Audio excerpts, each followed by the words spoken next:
Hello students, ये revision class है geometrical optics या रे ऑप्टिक्स के लिए। और ये उन बच्चों के लिए है जिन्होंने ऑप्टिक्स पहले से पढ़ी हुई है और वो एक या दो क्लास में कंप्लीट पूरा रे ऑप्टिक्स जो है उसके सारे कॉन्सेप्ट को रिवाइज करना चाहते हैं। ये उन बच्चों के लिए बिल्कुल भी नहीं है जिन्होंने ऑप्टिक्स पढ़ी ही नहीं है या बहुत समय पहले पढ़ी थी और वो लगभग सब कुछ भूल गए। उन लोगों के लिए नहीं है। ठीक, तो शुरुआत करते हैं ज्योमेट्रिकल ऑप्टिक्स या रे ऑप्टिक्स की। इसमें सबसे पहले बात होती है रिफ्लेक्शन की। रिफ्लेक्शन कहाँ से होगा? मिरर से। मिरर हम तीन टाइप के कंसीडर करते हैं, एक प्लेन मिरर और स्फेरिकल मिरर। स्फेरिकल मिरर में कॉनकेव मिरर होता है और कॉन्वेक्स मिरर होता है। बिल्कुल, जब लाइट की रे किसी भी मिरर पर गिरेगी तो ये लाइट की रे रिफ्लेक्ट होगी ऐसे। अब रिफ्लेक्शन का जो लॉ है वो हम लोगों ने सब ने पढ़ा होता है, I बराबर R, एंगल ऑफ इंसिडेंस बराबर एंगल ऑफ रिफ्लेक्शन। बस ध्यान ये रखना होता है कि I और R जो है वो एंगल कैसे नापे जाएंगे। तो भाई जो मिरर है उसके परपेंडिकुलर यानी नॉर्मल खींचोगे और इंसिडेंट रे नॉर्मल के साथ जो एंगल बनाएगी वो एंगल होगा I, रिफ्लेक्टेड रे नॉर्मल के साथ एंगल बनाएगी वो होगा R। अब प्लेन मिरर पे तो नॉर्मल में कोई दिक्कत नहीं है, इशू है हमारा स्फेरिकल मिरर्स में। तो ये है जैसे कॉनकेव मिरर और ये है कॉन्वेक्स मिरर। तो आपको क्या करना है, कोई भी स्फेरिकल मिरर होगा तो उस स्फीयर का जो सेंटर ऑफ कर्वेचर है वो देखिएगा। जिस पॉइंट पर लाइट का रिफ्लेक्शन हो रहा है उस पॉइंट से सेंटर ऑफ कर्वेचर को मिला दीजिए, दैट्स इट। ये जो लाइन है ये होगी नॉर्मल और इंसिडेंट रे और रिफ्लेक्टेड रे इसके साथ जो एंगल बनाएंगी वही होंगे एंगल ऑफ इंसिडेंस और एंगल ऑफ रिफ्लेक्शन, चाहे हो कॉनकेव मिरर या हो कॉन्वेक्स मिरर। कॉन्वेक्स मिरर में इसका सेंटर ऑफ कर्वेचर बनाइए और सेंटर ऑफ कर्वेचर से इस पॉइंट को मिलाते हुए लाइन खींच दीजिए। ये हो गया नॉर्मल, ये हो गया एंगल आई और ये हो गया एंगल आर। आई और आर आपस में बराबर होंगे। अब ये जो रिफ्लेक्शन की चीज है इसको लेके कुछ छोटे छोटे और पॉइंट होते हैं वो ध्यान रखने होते हैं। वो देखिए, सबसे पहली बात ये कि जब लाइट का कहीं से रिफ्लेक्शन होगा, ये नॉर्मल तुमने बनाया, ये मिरर बनाया, तो आमतौर पे आप आई और आर देखते हैं। लेकिन अगर कोई मिरर के साथ बनाए गए एंगल देखेगा तो ये एंगल इंसिडेंट रे और रिफ्लेक्टेड रे मिरर के साथ जो एंगल बनाती है ये एंगल भी बराबर होंगे। क्यों? ये आई तो ये 90 माइनस आई, ये आर तो 90 माइनस आर। तो भाई अगर आई और आर बराबर है तो 90 माइनस आई और 90 माइनस आर भी तो बराबर होंगे। और एक बड़ी इंपॉर्टेंट चीज होती है वो होती है डेविएशन। क्या मतलब? लाइट की रे जो है आ रही है ऐसे, गई ऐसे, तो ये अपने रास्ते से मुड़ गई। बिल्कुल, तो लाइट की रे अपने रास्ते से कितना एंगल मुड़ गई है ये पता करने के लिए हम क्या कहते हैं, ये लाइट की रे ऐसे जाना चाह रही थी, गई ऐसे, तो ये जितना एंगल यूं मुड़ गई ये होता है डेविएशन, डेल्टा। अब ये डेविएशन कितना होगा, इसके लिए दो तरीके हैं। या तो आप इंसिडेंट रे का नॉर्मल के साथ एंगल देख लीजिए आई और डेविएशन लिख लीजिए 180 माइनस 2i, कोई प्रॉब्लम नहीं। क्योंकि अगर ये आई तो टोटल 180 में से 2i घटा दोगे तो डेल्टा 180 माइनस 2i ही तो बचेगा। और इसी तरीके से अगर आप मिरर के साथ एंगल अल्फा देख लेते हैं तो ये डेल्टा हो जाएगा 2 अल्फा। क्यों? क्योंकि अगर आप ये एंगल अल्फा देखते हैं तो इधर भी एंगल क्या अल्फा, अभी तो बताया था बीटा बराबर अल्फा, तो इधर अल्फा तो ये भी अल्फा। अब ये अल्फा है, अच्छा इधर अल्फा तो यही लाइन है आगे निकली तो ये भी अल्फा, अल्फा ये मिला के डेल्टा बराबर 2 अल्फा। दोनों चीजें ध्यान रखनी होती हैं। ये बात हो गई आपकी रिफ्लेक्शन को लेके। और हमें ध्यान रखना है आई बराबर आर, कॉनकेव कॉन्वेक्स दोनों मिरर के लिए किस तरीके से लगाना है, ये चीज बच्चे ध्यान नहीं रखते हैं कि अगर स्फेरिकल मिरर के किसी पॉइंट पर रिफ्लेक्शन हो रहा है तो मिरर के पॉइंट को सेंटर ऑफ कर्वेचर से मिलाते हुए लाइन खींचो, वो होती है नॉर्मल, उसके साथ बनाए गए एंगल आई और आर वो बराबर होंगे, चाहे कॉनकेव मिरर हो या कॉन्वेक्स मिरर हो। मिरर को लेकर एक और बड़ा पॉपुलर रिजल्ट है वो ये देखिए, ये हमारे पास एक प्लेन मिरर है और ये लाइट ऐसे आ रही है रिफ्लेक्ट होकर ऐसे जा रही है, ये आई आर इंसिडेंट रे और ये रिफ्लेक्टेड रे। अब अगर आप मिरर को एम मतलब मिरर को ऐसे घुमा दें, कितना एंगल घुमा दें, मिरर को थीटा एंगल घुमा दीजिए तो रिफ्लेक्टेड रे जो है वो 2 थीटा एंगल घूम जाती है। बहुत ही पॉपुलर बड़ा इंपॉर्टेंट रिजल्ट है, याद रखना है। अगर आप रोटेशन की बात कर रहे हैं और उसमें एंगल जो घूम रहे हैं तो उसको लेकर आप एंगुलर वेलोसिटी भी डिस्कस कर सकते हैं। एंगुलर वेलोसिटी मतलब जितना तेजी से मिरर को घुमाया जा रहा है। तो अगर एंगुलर वेलोसिटी ओमेगा है मिरर के घूमने की, तो रिफ्लेक्टेड रे के घूमने की एंगुलर वेलोसिटी क्या होगी? 2 ओमेगा। तो एंगल को लेकर जो भी चीजें हैं उसमें ध्यान रखें, मिरर को जितना घुमाओगे रिफ्लेक्टेड रे उससे डबल एंगल जो है वो घूमेगी। अच्छा, फिर बात करते हैं इमेज फॉर्मेशन की। ठीक, तो इमेज फॉर्मेशन में एक तो आपको प्लेन मिरर कंसीडर करना होगा।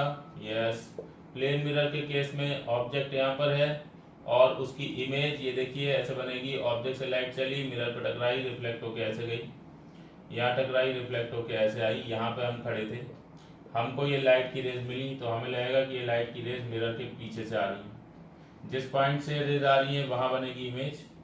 और इस केस में इमेज की लोकेशन के लिए याद रखा जाता है कि ऑब्जेक्ट से मिरर पर परपेंडिकुलर डाला जाएगा और जितनी दूर ऑब्जेक्ट मिरर से है इमेज भी मिरर से उतनी ही दूरी पर पाई जाएगी। ये देखिए, मिरर पर ऑब्जेक्ट से परपेंडिकुलर डालिए और जितनी दूर इधर ऑब्जेक्ट उतनी दूर इधर इमेज, पी आई बराबर पी ओ। ये आपका पॉइंट ऑब्जेक्ट के लिए का इमेज फॉर्मेशन हो गई बाई प्लेन मिरर। अच्छा जी, हम इस सिचुएशन को लेके कुछ और बातें भी जो है वो ध्यान रखते हैं। वो क्या है? वो है ऑब्जेक्ट के साइज को लेकर। आपके पास कोई ऑब्जेक्ट है इस तरीके से रखा है ओ डैश, तो उसकी जो इमेज बनेगी आई आई डैश, और जितनी दूरी पर ओ होगा मिरर से उतनी दूरी पर आई होगी। ओ डैश की डिस्टेंस यहाँ पर, आई डैश की डिस्टेंस यहाँ पर, ये बराबर होंगी। ये दूरी और ये बराबर, ये और ये बराबर। तो ऑब्जेक्ट और इमेज को लेकर इसमें ये कहा जाता है कि इमेज का साइज और ऑब्जेक्ट का साइज हमेशा बराबर होंगे। प्लेन मिरर के द्वारा जब इमेज का फॉर्मेशन होगा तो साइज बराबर होंगे इमेज और ऑब्जेक्ट के। ये पॉइंट ऑब्जेक्ट है और इसको क्या बोलते हैं? Extended object. ठीक है, तो हम लोग फिर इमेज फॉर्मेशन को लेकर और एक बात बताते हैं कि अगर ये कोई प्लेन मिरर है और कोई ऑब्जेक्ट इसके सामने रखा हुआ है, ये यहाँ पर इमेज है, तो ऑब्जेक्ट और मिरर अगर मूव करें तो इमेज का मूवमेंट कैसा होगा उसके लिए रिजल्ट ये देखिए।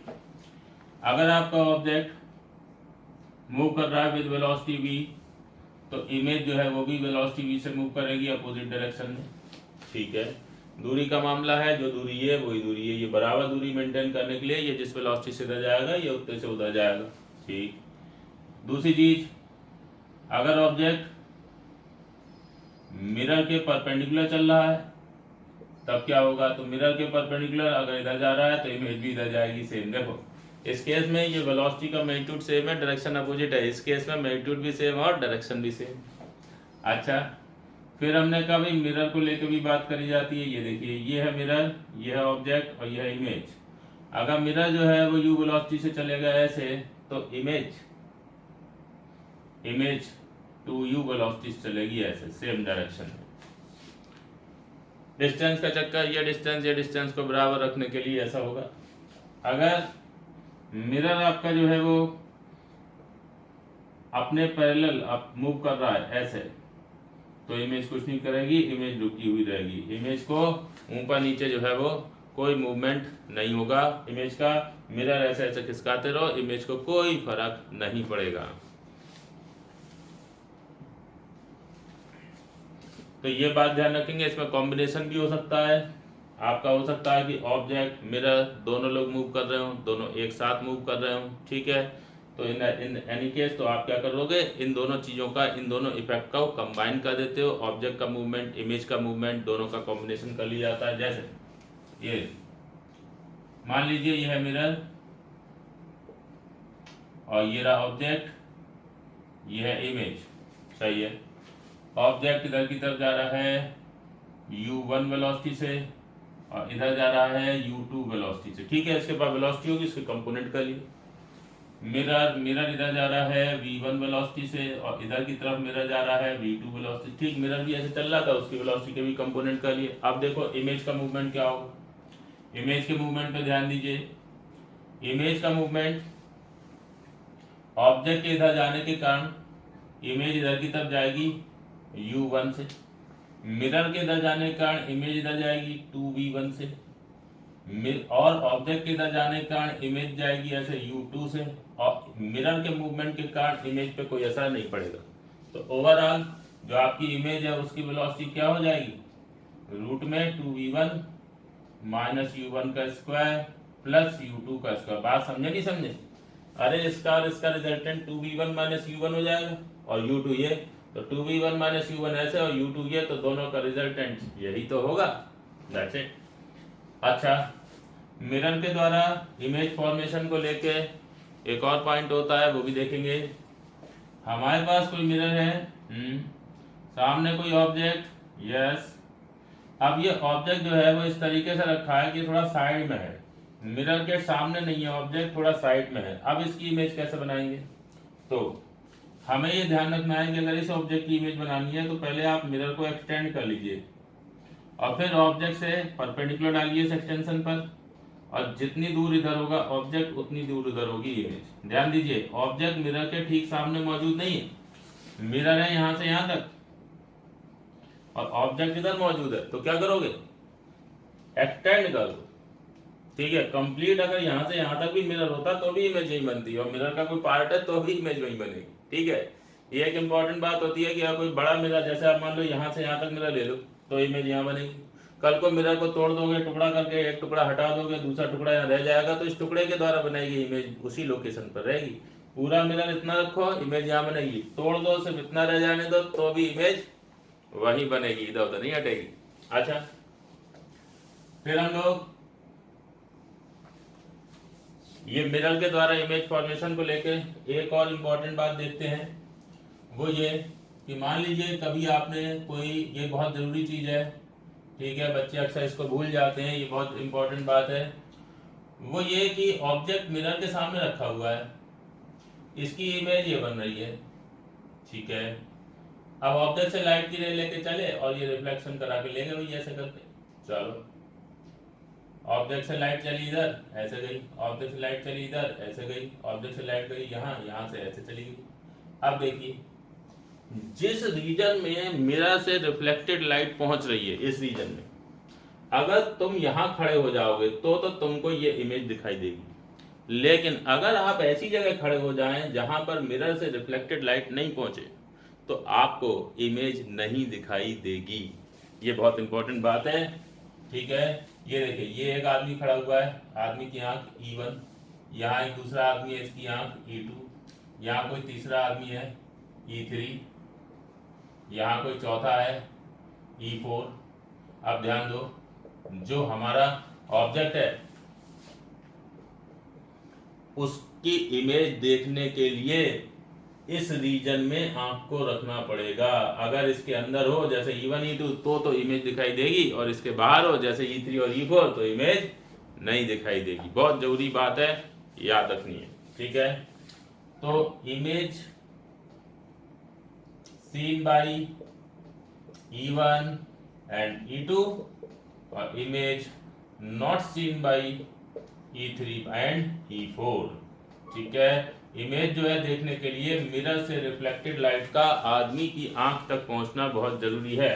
तो सी इमेज क्या, रिफ्लेक्टेड लाइट, ये पूरी बात में लिख रहा हूं क्योंकि ये चीज एक इंपॉर्टेंट बात है, बच्चे भूल जाते हैं, इसलिए मैं पूरी बात लिख रहा हूं। To see image reflected light must reach eye. अगर रिफ्लेक्टेड लाइट हमारी आंख तक पहुंचेगी तो हमको इमेज दिखाई देगी, अदरवाइज हमको इमेज नहीं दिखाई देगी।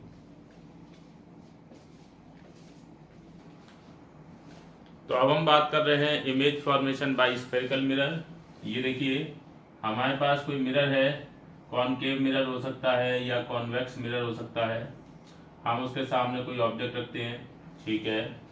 अब ये मिरर का पोल, यहाँ सेंटर ऑफ कर्वेचर, ये मिरर का फोकस, ऑब्जेक्ट से लाइट चलेगी, मिरर से रिफ्लेक्ट होगी और मिरर इमेज बनाएगा उस ऑब्जेक्ट की कहीं पर, बिल्कुल।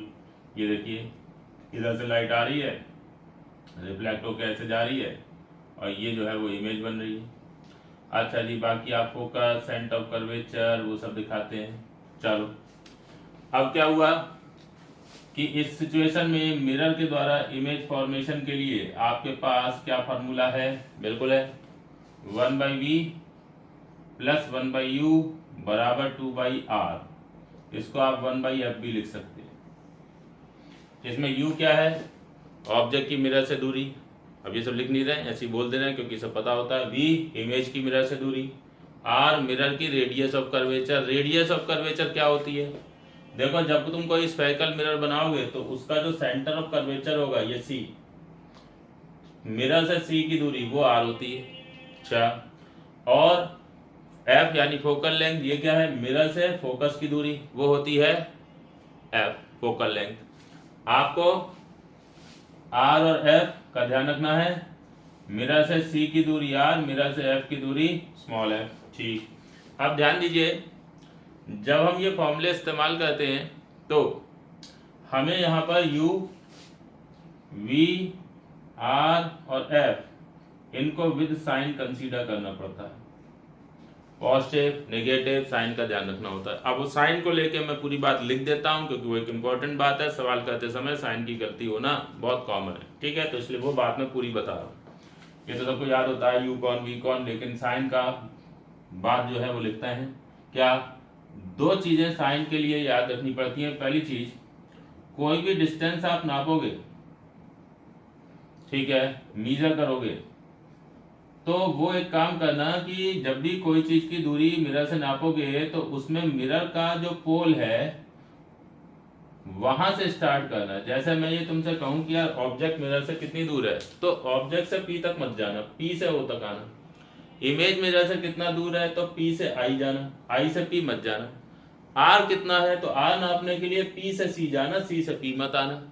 f कितना है, फोकल लेंथ कितना है, तो उसको नापने के लिए p से f जाओगे, f से p नहीं आओगे। अच्छा, फिर दूसरी बात, अगर तुम इंसिडेंट रे की डायरेक्शन में चलोगे, इंसिडेंट रे की डायरेक्शन में चल के कोई दूरी नापोगे तो वो दूरी तो ली जाती है पॉजिटिव, और अपोजिट टू इंसिडेंट रे अगर लोगे तो वो दूरी ली जाएगी नेगेटिव। क्या मतलब, जैसे मैं आपसे कहूं कि यार ये जो सिचुएशन है जिसमें ये एक मिरर है, ये मिरर का पोल है, ये मिरर का सेंटर ऑफ कर्वेचर हो गया, ये फोकस हो गया, यहाँ है ऑब्जेक्ट, यहाँ है इमेज। मैं तुमसे कहूं कि भाई इसमें u क्या है, तो हम लिखेंगे u बराबर माइनस पी ओ, v बराबर माइनस पी आई, r बराबर माइनस पी सी, f बराबर माइनस का पी एफ। ठीक है, ये क्या किया हमने भाई, देखो इसमें जो लाइट आएगी वो ऑब्जेक्ट से मिरर पे ऐसे गिरेगी।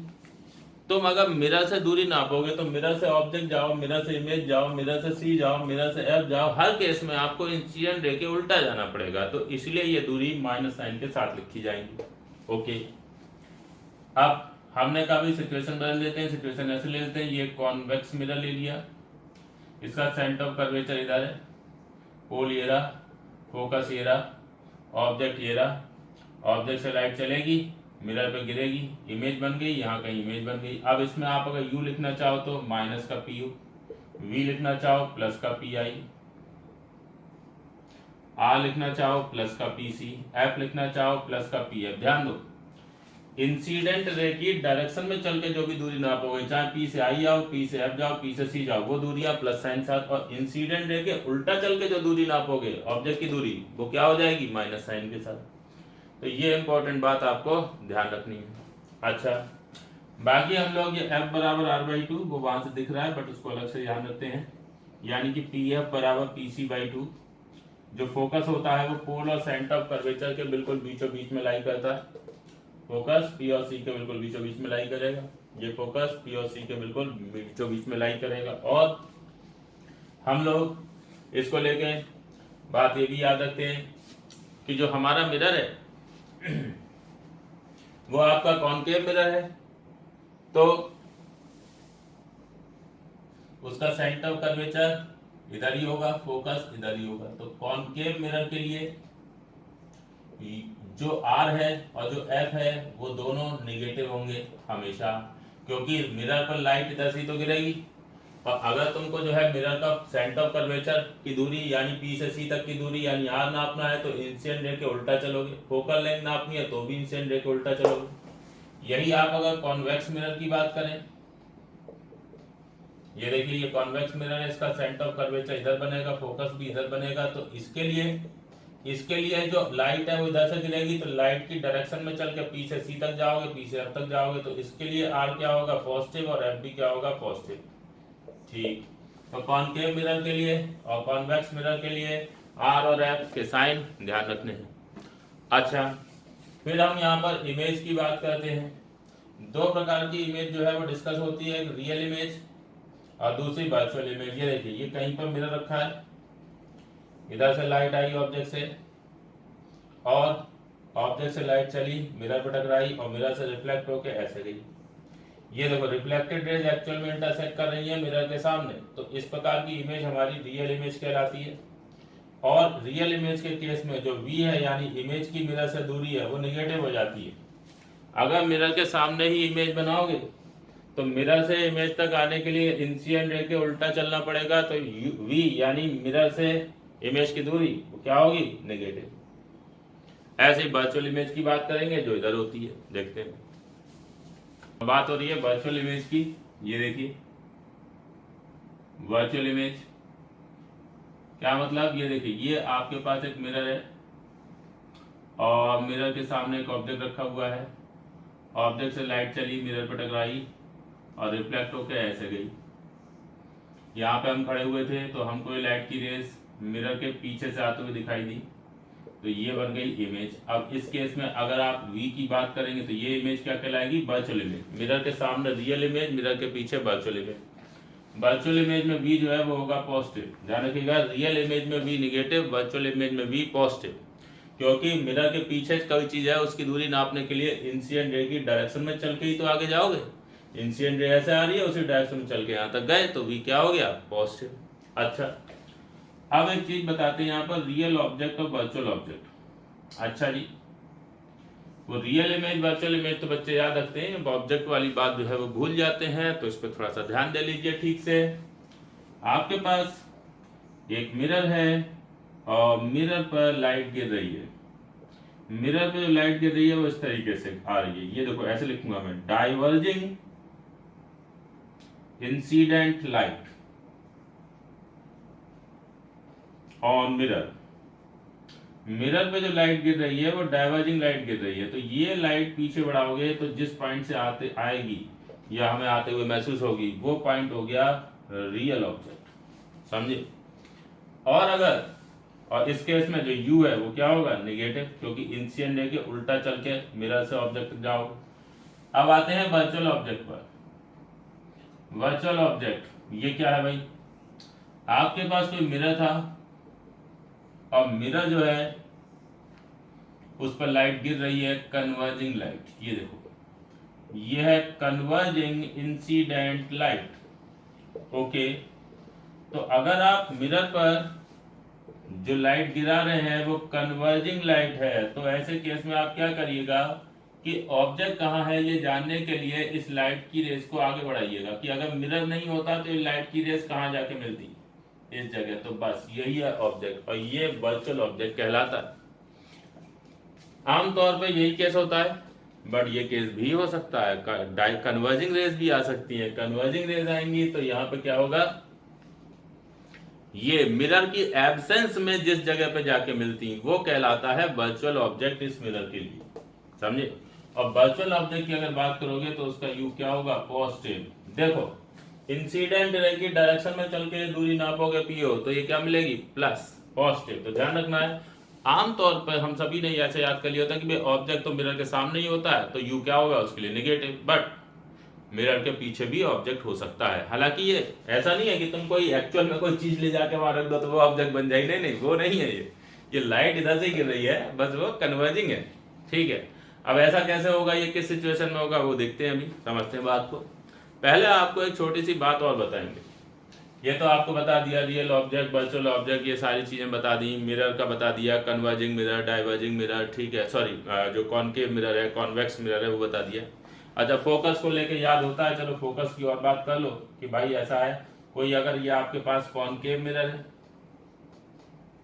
तो कॉनकेव मिरर के ऊपर अगर पैरेलल लाइट गिराओगे तो पैरेलल लाइट ये जिस पॉइंट पे कन्वर्ज होंगी ये पॉइंट क्या होता है फोकस।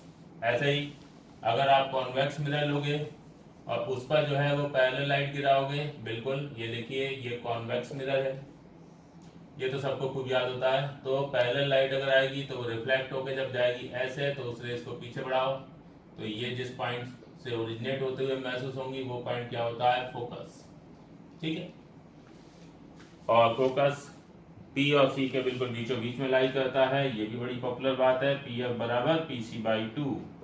ऐसे यहाँ पर ये पी, ये एफ, ये सी, तो पी एफ बराबर हाफ पी सी। समझे? तो अपने लोग इस बात को ध्यान रखते हैं, ये तो सबको खूब याद होता है, तो सबसे ज्यादा पॉपुलर बात है, सबको याद होगी होगी। चल अच्छा जी, अब हमने कहा भी ऐसा है, हम मिरर को लेके कुछ यहाँ बात करना चाहते हैं। क्या है वो देखिए, successive reflection by more than one mirrors. क्या मतलब, आपके पास एक से ज्यादा मिरर हैं और लाइट एक के बाद एक जो है मिरर से रिफ्लेक्ट हुई। जब दो मिरर लगा दिए तो पहले से लाइट ऑब्जेक्ट से चली, पहले पे गिरी, पहले से रिफ्लेक्ट होकर दूसरे पे गिरी, फिर दूसरे से रिफ्लेक्ट होकर तीसरे पे गिरी, इस टाइप से एक के बाद एक रिफ्लेक्शन होता चला जा रहा है। ये देखिए इस टाइप की सिचुएशन, ये आपके पास एक मिरर है M1, इधर एक ऑब्जेक्ट रख दिया, ठीक, ऑब्जेक्ट से लाइट चली M1 पे गिरी, यहां से रिफ्लेक्ट होकर जाएगी ऐसे, ये इमेज बन गई I1। अब ये लाइट गई जहां पे, यहाँ पे ये मिरर है M2।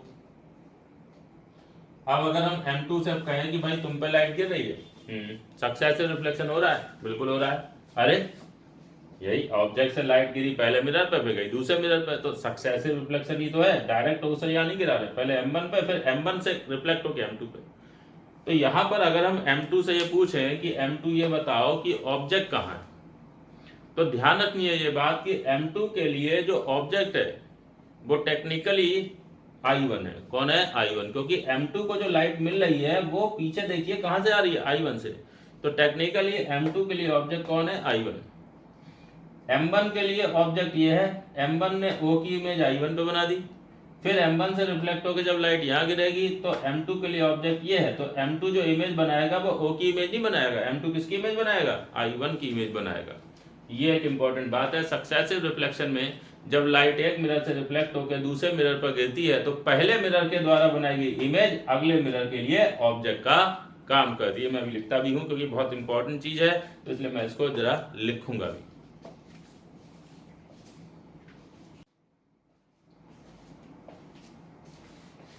तो सक्सेसिव रिफ्लेक्शन में हम ये बात बताएंगे कि I1 जो है वो है image of O formed by M1। Yes, M1 ने O की इमेज कहाँ बनाई? I1 पे बनाई। और फिर ये I1 क्या है? ये है ऑब्जेक्ट फॉर M2। जो दूसरा मिरर है उसके लिए जो ऑब्जेक्ट है वो O नहीं है, दूसरे मिरर के लिए ऑब्जेक्ट I1 है। ठीक, हम ये बात ध्यान रखते हैं। और ये लिखता भी हूं मैं कि व्हेन लाइट, ये इसलिए लिख रहा हूं मैं, वैसे तो मैंने बोल दिया है बट फिर भी लिख रहा हूं सो दैट आपको ये चीज ध्यान रहे ठीक से। When light reflected from M1 falls on M2, जब M1 से रिफ्लेक्ट होने वाली लाइट M2 पे गिरेगी तो इमेज फॉर्म्ड बाई M1 के द्वारा जो इमेज बनाई गई थी acts as object for M2। M1 के द्वारा बनाई गई इमेज M2 के लिए ऑब्जेक्ट काम करेगी। अब M2 से लाइट अगर रिफ्लेक्ट होकर M3 पे गिरे तो M2 जो इमेज बनाएगा वो M3 के लिए, तो ये सक्सेसिव चलता है लगातार एक के बाद एक। तो ओरिजिनल, हालांकि ओरिजिनल तो ऑब्जेक्ट वो ही है, बट जो कैलकुलेशन करते हैं, जो फार्मूले वगैरह लगाते हैं, रिजल्ट इस्तेमाल करते हैं, तो उन सब के लिए जब M2 की बात करोगे तो ऑब्जेक्ट वो नहीं I1 लिया जाएगा। अच्छा, तो जब हम ये सक्सेसिव रिफ्लेक्शन की बात करते हैं तो यहां पे वर्चुअल ऑब्जेक्ट जो है उसका केस सामने आता है। क्या? वो देखिए, बहुत इंपॉर्टेंट बात है, देखिएगा। आपके पास एक मिरर है और ये मिरर है M1, इसके सामने एक ऑब्जेक्ट रख दिया, ऑब्जेक्ट से लाइट चली, मिरर पे गिरी, और रिफ्लेक्ट होके ऐसे गई, ठीक। लो ये इमेज बन गई I1, M1 ने O की इमेज I1 पे बना दी, हाँ कोई प्रॉब्लम नहीं है। अब देखिए क्या किया मैंने, ये वही मिरर है M1, ये वही ऑब्जेक्ट है O, ऑब्जेक्ट से लाइट चल रही है, मिरर से रिफ्लेक्ट होकर ऐसे जा रही है, और ये इमेज हो गई I1, और इधर हमने एक दूसरा मिरर लगा दिया, ठीक है। ये हमने एक और मिरर लगा दिया, लो ये मिरर कौन हो गया, M2। अब हम ये कहते हैं कि भाई M1 के लिए ऑब्जेक्ट कौन है, O, और M1 ने इमेज कहाँ बनाई, I1 पर। M2 के लिए ऑब्जेक्ट कौन है, देखो एक मिरर से लाइट रिफ्लेक्ट होकर जब दूसरे मिरर पर गिरेगी तो पहले के द्वारा बनाई गई इमेज अगले के लिए ऑब्जेक्ट का काम करेगी। अरे M2 पे लाइट गिर रही है, कहां से आती हुई महसूस हो रही है, I1 से ही तो आती हुई महसूस हो रही है, तो इसके लिए ऑब्जेक्ट कौन है, I1। कोई प्रॉब्लम नहीं है। हम इस ऑब्जेक्ट को क्या कहेंगे, रियल ऑब्जेक्ट है, वर्चुअल ऑब्जेक्ट है। ये ऑब्जेक्ट मिरर के सामने है या मिरर के पीछे, अरे मिरर के सामने है, तो ये रियल ऑब्जेक्ट हुआ ना, ठीक है। बहुत से लोग सोचते हैं कि भाई ऐसा है, ये कोई एक्चुअल ऑब्जेक्ट तो है नहीं, ये तो इमेज बन रही है, यहाँ कोई ऑब्जेक्ट कोई ना, तो ये रियल नहीं है, वर्चुअल ऑब्जेक्ट है। नहीं नहीं, जो मिरर के सामने है वो रियल है, जो मिरर के पीछे है वो वर्चुअल है, ठीक है। अच्छा, तो ये रियल ऑब्जेक्ट है M2 के लिए, कौन, I1। अब ध्यान दीजिए, अब मैं इसमें मॉडिफिकेशन करता हूं, ठीक। मॉडिफिकेशन क्या है, ये आपका मिरर है M1, मिरर के सामने ऑब्जेक्ट रखा था, हाँ, ऑब्जेक्ट से लाइट चली ऐसे और रिफ्लेक्ट होकर इमेज बन रही है ऐसे, कहां पर, I1 पर, हाँ। तुमने क्या किया, तुमने जैसे अभी ये मिरर M2 रखा, तो M2 कहां रखा है, थोड़ा दूर है, पहले यहाँ इमेज बनी फिर M2 आया, अब तुमने क्या किया, M2 को पास खिसका और M2 को यहां रख दिया।